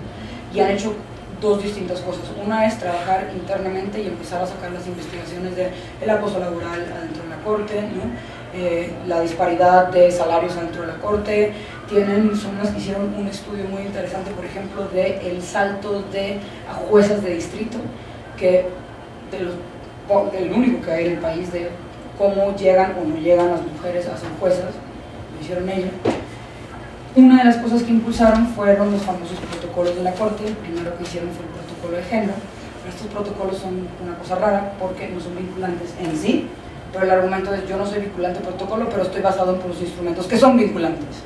Yo lo que hice fue básicamente una labor como de compilación, ¿no? Te hice la tarea básicamente y te junté todos los tratados, todos los casos, todas las recomendaciones generales de la CEDAW y te lo digerí para que veas cómo se aplica a los casos que tú jueza vas a resolver. Tiene la Corte hasta ahorita 6 protocolos: género, niños y niñas adolescentes, comunidades indígenas, LGBT, personas con discapacidad y creo que medio ambiente, creo. A mí me tocó participar en LGBT. Fue hablando de cómo trabajas desde adentro de las instituciones. Fue muy curioso porque a mí hay una cosa muy... Si a todo el mundo le digo que estudio Derecho, es como, estudias leyes, ¿cuánto debes leer? ¿No? La gente no sé por qué cree que los abogados leen un chingo. Llegas al Poder Judicial y es como, los jueces no leen. ¿No leen? No leen. Puede estar en 4 páginas porque no leen. Sale, ¿cómo escribes un documento? No leen. Primer reto, segundo reto, no leen inglés, ¿no? Entonces también este reto de... O sea, ahí es donde me gusta porque dices, mucho del material que yo he leído está en inglés. En español hay mucho, pero no necesariamente jurídico. Y estas sí son personas que tienen que ver la maldita norma. Entonces Gail Rubin está poca madre, pero ¿cómo judicializo a Gail Rubin? ¿Cómo judicializo a Butler? O sea, el género es un performance. Tienen 5 páginas para leerte, entonces no te puedes adentrar a que el género es un performance. Entonces, ¿cómo diablos lo traduzco? Que esto, en el protocolo, la próxima semana me toca ir a Sinaloa, hablar, tengo 10 horas para hablar con jueces y juezas qué es lo del LGBT, güey. Muy cabrón, porque, en fin. Entonces, ahí primer reto, ¿no? Entonces, ¿cuál ha sido mi experiencia? Pues esta cosa de que no leen y de que pues, Butler no es la más amigable para el tema judicial. De hecho, la parte que más odio del protocolo es la introducción, que son las definiciones. Precisamente uno de los temas LGBT es que sacas definición A y al mes siguiente ya te das cuenta que la definición A excluye, margina, etc., ¿no? Metimos, por ejemplo, cisgénero, que entre más lo utilizo, a mí es el concepto que más me encanta, que todavía no ha sido reconocido por nadie y que empieza utilizándose en la blogosfera, pero cada vez me parece más chido porque para mí, mi interpretación es que nos obliga a darnos cuenta que cis y trans somos lo mismo, además que unos tienen la suerte que, como les gusta vestirse, coincide con la expectativa y otros no. Pero las personas cisgénero hacen exactamente lo mismo que las personas trans. Se despiertan todas las mañanas, se visten y van por el mundo. Nomás que unas las violentan y otras no. Entonces, bueno, la parte de las definiciones las odio, pero ahí están. Y luego el otro reto era, bueno, ¿cómo traduces el tema LGBT a estos jueces que no leen? Una de las decisiones conceptuales que tomamos es, pues si no leen, dividámoslo por materias, ¿no? Entonces, por ejemplo, pues el juez laboral probablemente le vale 3 cacahuates el tema de violencia transfeminicida, les vale al juez de lo familiar, le vale 3 cacahuates lo laboral, entonces lo tratamos de dividir: familia, trabajo, salud, violencia, ¿no? Para que usted nomás lea el inicio y su sección correspondiente, ¿no? Máximo 20 páginas en promedio. Número 3, el tema del lenguaje. O sea, yo ahí sí les decía, yo escribo y ustedes me judicializan, ¿no? O sea, porque yo ya de repente me sale la abogada, horror, güey. Pero por más que leo sentencias, todavía no se me ha pegado tanto el lenguaje. Otro era el tema del lenguaje. A ver, y les estoy platicando todo esto porque se mezclaba con el tema del matrimonio. Una gran sección del protocolo es el tema del matrimonio y el tema de las familias. Matrimonio, concubinato y familias homoparentales. Hablando del derecho penal, por ejemplo, por si no lo conocen, uno de los casos más relevantes en América Latina es el de Karen Atala, una jueza chilena que estaba casada, se separa, porque no había divorcio en Chile, tenía 3 hijas que vivían con ellas, ya separadas, se enamora de una mujer, sale del closet y el marido le demanda la guardia y custodia de las niñas y la Corte Suprema le quita la guardia y custodia de las niñas, argumentando, entre otras cosas, que el interés superior a los niños. El caso llega hasta la Corte Interamericana de Derechos Humanos y se gana. Y ya la Corte Interamericana establece que la Convención Americana prohíbe la discriminación por orientación sexual. Yo siempre había creído que esa era la peor pesadilla de una madre lesbiana o un papá gay, y resulta que no. Resulta que en Querétaro, en un caso que nunca se mediatizó, hablando de lo que no se mediatiza, lo mismo. Mujer casada con hombre, tienen una niña, se separan, mujer se enamora de otra mujer y viven con la niña. La niña, parece el expediente, pues le gustaba jugar con carritos, le gustaba traer el pelo corto, no le gustaba traer aretes, de hecho le pidió a la mamá que la rapara y la mamá la rapa. Las demandan penalmente y las meten, la meten a la madre 6 años a la cárcel por corrupción de menores. Entonces un pinche delito progre para salvar a los niños es utilizado de hecho para las personas LGBT. El caso al final en amparo la logran sacar en 2010, pero imagínense que de repente un año de tu vida queda interrumpido por el pinche derecho penal, porque creo que era la suegra, porque además en estos casos nunca es la persona de la calle, es tu misma familia la que te demanda, porque osaste dejar que tu hija jugara con carritos y cortarle el pelo. Entonces, y comentándole, ¿no? Tú regulas porque crees que vas a salvar a los niños de los grandes violadores, y no se usa para los grandes violadores, se usan para las madres lesbianas, para las compañeras trans, para las... entonces, bueno, mi punto era...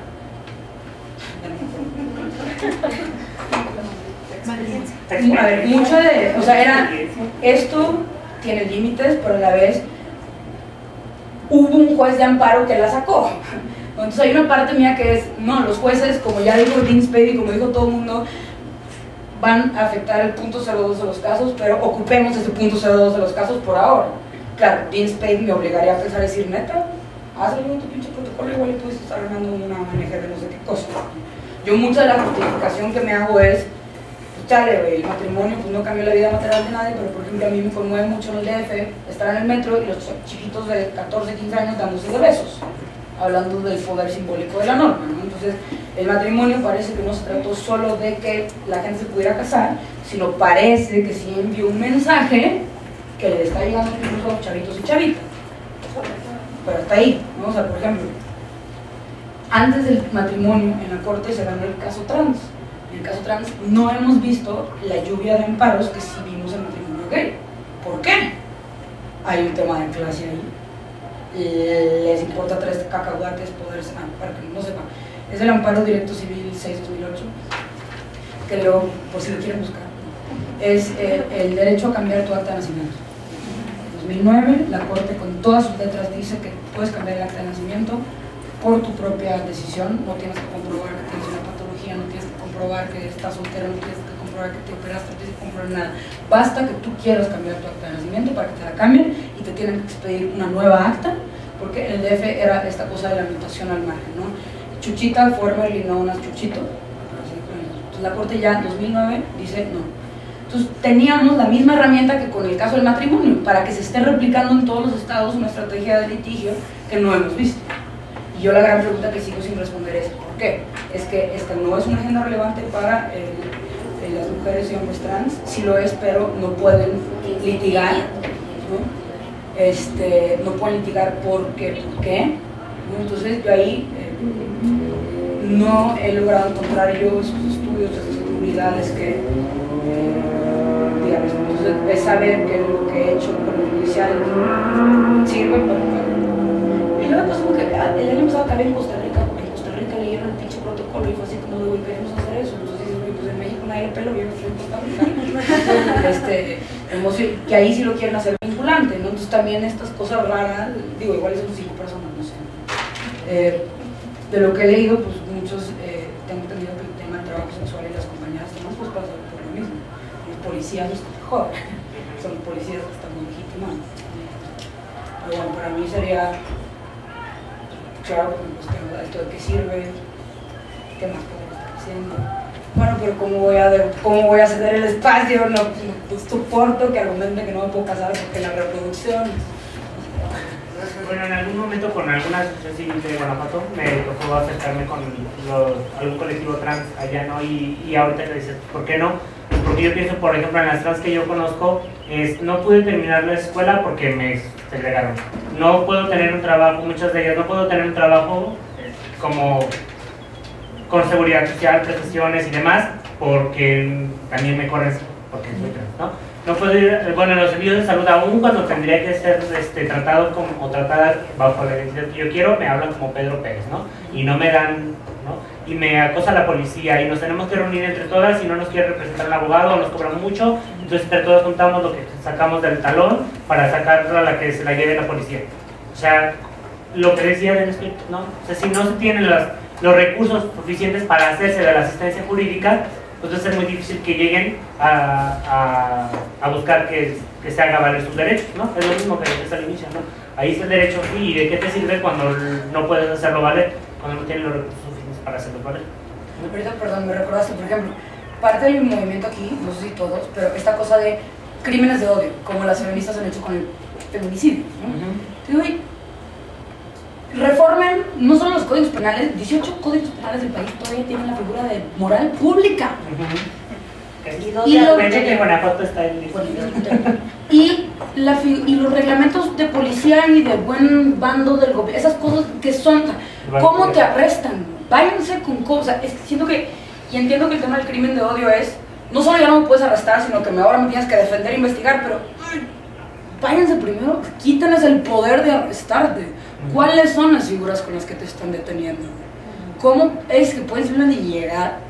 Por eso, por ejemplo, el tema del baño es tan relevante, ¿no? Esta cosa de corrupción de menores. ¿Cómo se llamaba cuando te expones a los niños? Impúdico.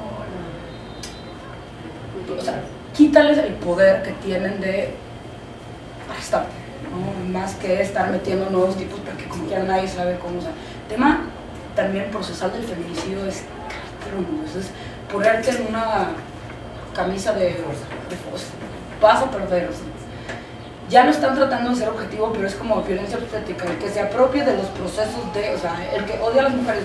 Señor, usted odia a la mujer, no, tan la amo que la maté, ¿cómo ve?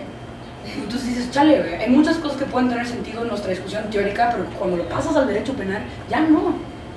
Pero bueno, el tema trans que tú señalas, ahorita se me ocurrió así como, todavía el tema de la moral pública ya está en todas partes, ¿no? Y siguen impunes con el poder de hacer lo que se les pega la gana. Yo también igual iría, pero sí lo que dicen, la marginación, la expulsión.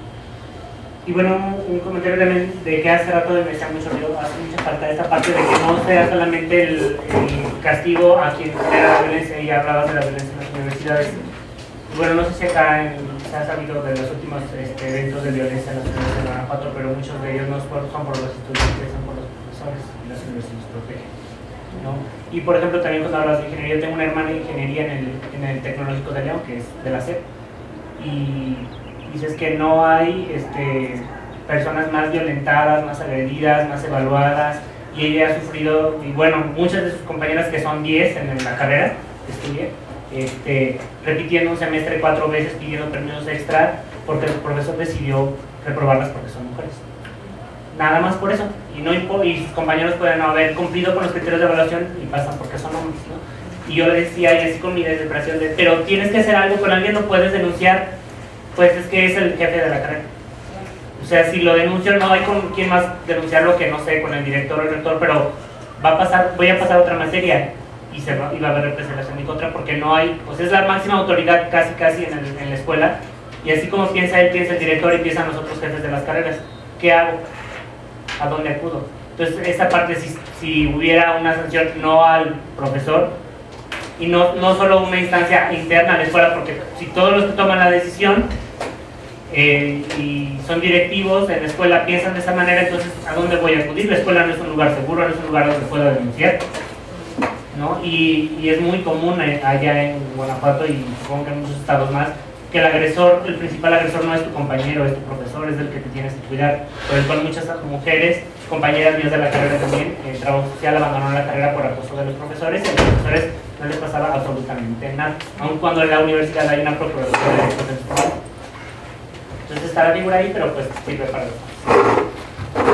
La importancia de ver el caso, pues, que dices, pues igual tenemos que tener universidades donde los directores de departamento no son profesores. O sea, por ejemplo, ¿no? Que se separen las figuras. Al final todas las salvaguardas normativas se supone que para eso son. ¿Cómo disminuyo liberal, o sea, esta apuesta liberal en el mejor sentido del término, pero que es las personas, yo siempre digo, las personas somos culeras. Partamos de ese hecho, ¿no? Partamos del hecho y que es uno de los reclamos de género, ¿no? O sea, como las mujeres también violentan, por supuesto, y adivinen dónde hay violencia, madre e hijos, todo el poder para hacer todo lo que quieran. Entonces, reforma lo que te da ese poder, ¿no? Y habría que ver cómo, en fin. Gracias por el diálogo, por hacernos pensar y a nombre del pueblo entregamos una constancia y a nombre de mis colegas Gerardo Mejía y Hortensia Moreno. Muchas gracias. Nos vemos el 13 de mayo en una siguiente sesión con la secretaria académica del PUEP, Elena López. Una sesión muy interesante sobre feminismo, literatura y cuerpo. Y quien quiera hacer la réplica, por favor, desde ahorita, si no, tendrá que ser de edad. Pero bueno, gracias.